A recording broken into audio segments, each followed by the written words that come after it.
ሰላም ውድ የንጋስ ኪችን ቤተሰቦች እንዴት ናችሁ? ዛሬ እየላችሁ የመጣሁት የበግ ጥብስ ወጥ ነው። በጣም ቀላል አሰራር ነው። ቪዲዮን ከመጀመራችሁ በፊት ላይክ በማድረግ ጀምሩ። እንደዚሁም አዳዲሶች ሰብስክራይብ ያደረጋችሁ ቤተሰብ ሁኑኝ። አሁን ወደ አሰራሩ እንገባለን። በመጀመሪያ በደቃቁ የተከተፈ ሽንኩርት አለኝ። ድስቴን ጥጄ ሽንኩርቴን እጨምራለሁ። ሽንኩርቱን በራሱ ውሃ እንዲበስል አደርገዋለሁ። ሌላ ተጨማሪ ውሃ አልተጠቀምኩኝም። ራሱ በራሱ እንዲበስል ጊዜ ሰጥቼ በደንብ አብስየዋለሁ ማለት ነው። በደንብ ከበሰለልኝ በኋላ የምፈልገውን ያህል ዘይት ጨምሬ አቅሏለዋለሁ። መልሼ ደግሞ ሽንኩርቴን ከዘይት ጋር በደንብ አርጌ አበስለዋለሁ። ልክ እንደዚህ እንደምታዩት በደንብ አርጌ እስኪበስል ጠብቀዋለሁ። አሁን በደንብ በስሎልኛል። በርበሬን ደግሞ ጨምራለሁ። እኔ ተጠቀምኩትኝ 3 የሾርባ ማንኪያ በርበሬ ነው። እናንተ በርበሬያችሁን ቤታችሁ ውስጥ እንዳለው አይነት የበርበሬ መጠን መጠቀም ትችላላችሁ። የቤታችን በርበሬ አይነት ስለሚለይ ማለት ነው።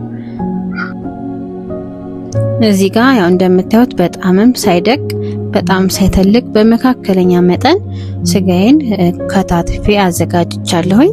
ያው ቪዲዮ እንዳይረዝምባችሁ ነው እንደዚህ አዘጋጅቼ የመጣሁት እና ዘይት መጥበሻዬ ላይ ዘይቴን እጨምራለሁኝ እና እስከሚግል ጠብቄ የከተፍኩትን ስጋ እጨምራለሁ። ዘይት የምጨምረው ዘይት መጨመር ለምን አስፈለገ የሚል ጥያቄ ይኖር ይችላል። እዚህ ጋር ዘይት የጨመርኩበት ምክንያት ስጋው ውሃ እንዳይተፋ ነው። በጣም ብዙ ውሃ ይተፋል። ለዛ እንደዚህ የጋለ ዘይት ላይ ስታረጉት ወዲያውኑ ለወደ መጠበስ ነው የሚሄደው። እና ሌላው ደግሞ የምናደርገው ምንድነው በጣም እሳቱን የምንጠብስበትን እሳት ኃይለኛ እሳት ማድረግ አለብን። የመጨረሻውን ኃይል ነው የምንጠቀመው ማለት ነው።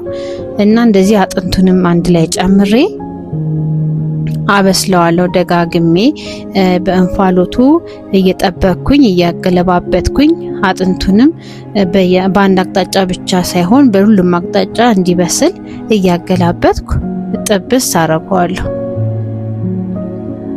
ያው እዚህ ጋር የወጣችንም ርዕስ እንደሚገልጸው የበግ ጥብስ ወጥ ነው። ስለዚህ ዋናው ስራችን ስጋችንን የምንጠብስበት ነው ማለት ነው። ልክ እንደዚህ የሚያምር ጥብስ ስናገኝ ይበቃዋል ማለት ነው። አሁን ስልሳችን ከጎን እየተቁላላ ነው። እሱን ደግሞ አንጥቼ አሁን የጠበስነው ስጋ እጨምርበታለሁ። ሁሉንም አንድ በአንድ ማለት ነው። ይሄንንም ጊዜ ሰጥቼ ለትንሽ ደቂቃዎች ቢያንስ በትንሹ 30 ደቂቃ የሚያክል እየጠብሰዋለሁ ከቁሌቱ ጋር ማለት ነው። በደንብ የጥብሱም የቁሌቱም ውህድ አብሮ እንዲዋሃድልኝ ማለት ነው።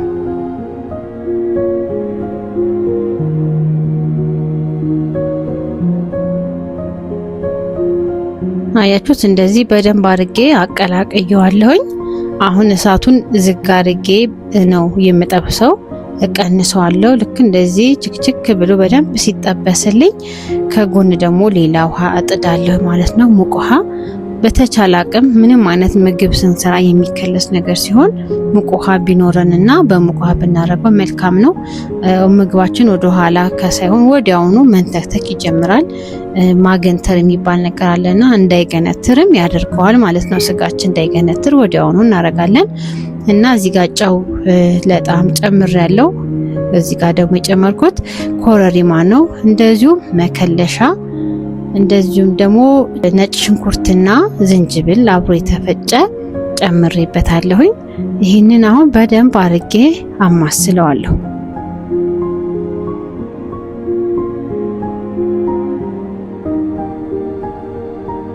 እና አሁን በደንብ እንዲንተከተክልኝ ደግሞ ይሄንን ውሃ ከከለስኩ በኋላ ለትንሽ ደቂቃ ደግሞ ተዋዋለሁ ማለት ነው።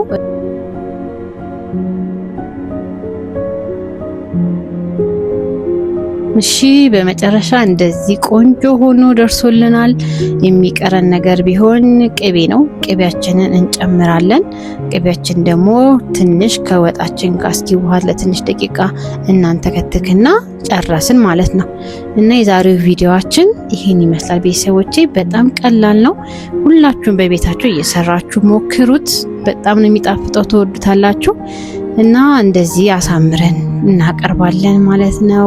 በቀጣይ በሌሎች ቆንጆ የምግብ አማራጮች አይነቶች ይላችሁ እመጣለሁኝ። ቪዲዮ ከተመቻችሁ ግን በተቻላችሁ አቅም ላይክ አድርጉልኝ። ሀሳብ አስተያየት ካላችሁ ማንኛውንም ነገር እቀበላለሁ። በኮሜንት ሴክሽን አሳውቁኝ እና እንደዚሁም ለሌሎች እንዲደርስልኝ ቪዲዮዬ ቫይራል እንዲወጣልኝ ሼር እያረጋችሁ ብታግዙኝ በጣም ደስ ይለኛል። እንድሰራላችሁ የምፈልጉት ምግብ አይነት ካለም አሳውቁኝ ማለት ነው።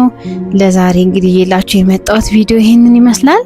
እስከ ሳምንት፣ መልካም ሳምንት።